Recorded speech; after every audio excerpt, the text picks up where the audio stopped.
Let me ask you this question, which is, why are you so interested in this biblical story as opposed to any other biblical story? Well, that is because, first of all, Jesus believed in the flood model, and it's the basis for the entire authenticity of the Bible. If you can prove that the Genesis story is false, you have destroyed the entire belief system on which Christianity is based. So that's why we use this model to show people that Noah's Ark was real and that the story is true. Well, couldn't the story have been symbolic, metaphor for other kinds of events that took place? How about creation?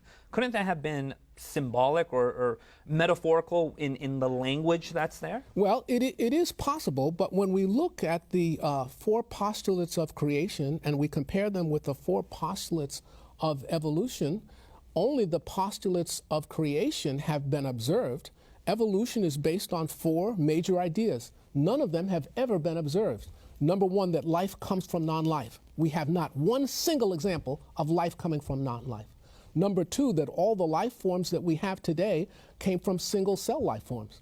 Many people do not know that while we do have single-cell life forms that we call bacteria, we have no 2-celled life forms, we don't have 3-cell life forms, we don't have 4-cell life forms, we don't even have 5-cell life forms. That is, we go from single-cell bacteria to complex life forms. So there's no evidence that all life comes from single-cell life forms. The third postulate of evolution is that time and chance drive evolution forward, of course, and time works against evolution. The chance of one simple 100-unit protein coming together by accident this is a very big number. Time and chance make evolution absolutely impossible. The fourth postulate that evolution is based on is that what we see today, minor genetic variation in species, is evidence of macroevolution. So because cats are different colors, dogs are different sizes, that means that fish turned into cows. And of course, we know that that's not true because Mendel proved that all the genes that exist today, you can shuffle them around, but there are no new genes that were created. Let's think about the 4 major postulates of creation. Number 1, where there's a design, there must be a designer. We see codes in DNA. Codes are evidence of intelligence because you have to translate from one language to another. We have not a single example of that happening by accident. Number 2, that the Earth, the solar system, the universe, and the galaxy are young, measured in thousands of years, not millions or billions of years. Many times people ask me, they say, well, Major, you believe in a young Earth, a 6,000-year Earth. Can you show me that that's true without using the Bible? And I say, absolutely. What's the oldest living thing on the planet? The oldest living thing on the planet? Trees. How old are the oldest trees? 4,500 years. That takes us back almost exactly to the year of the flood, okay, in 2500 BC. Remarkable. Number 2, I'm saying, look at the sky. We call solar nebulae. A solar nebulae is what we see from a supernova when a star explodes. It leaves a gas cloud. Because of our radio telescopes that we have now today, we can look deep into space and we can actually count the number of solar nebulae that are there. And how many are there? A supernova takes place about once every 26 years. How many solar nebulae do we have? 6,000 years worth.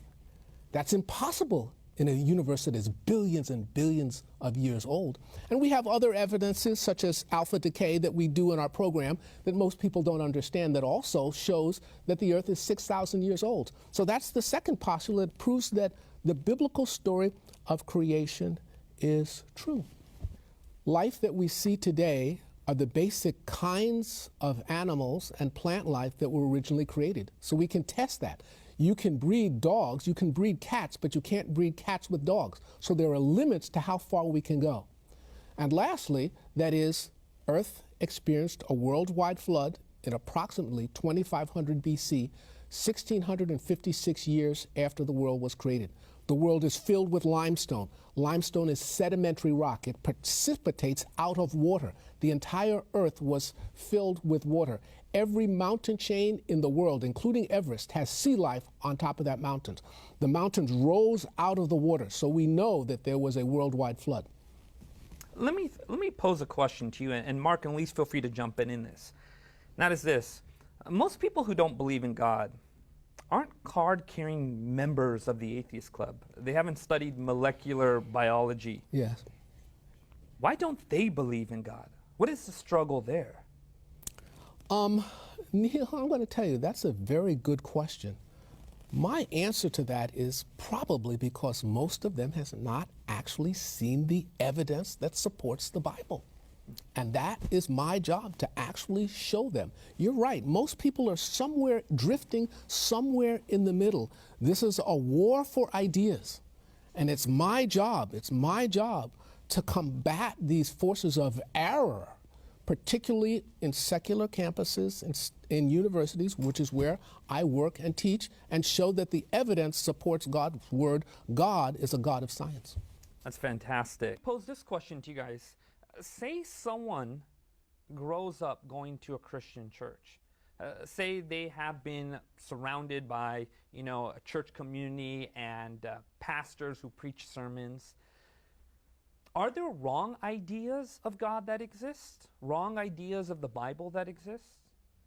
Well, certainly they do exist, and they exist in church. Many people don't know that some of the largest religious denominations actually support evolutionary theory, and I'm really sorry to hear that. It is important that people test any church that they go to against the Bible to make sure that it is accordance with the truths of the Bible. Jesus believed in the flood story. And he said that he was coming again and it would be just as in the days of Noah.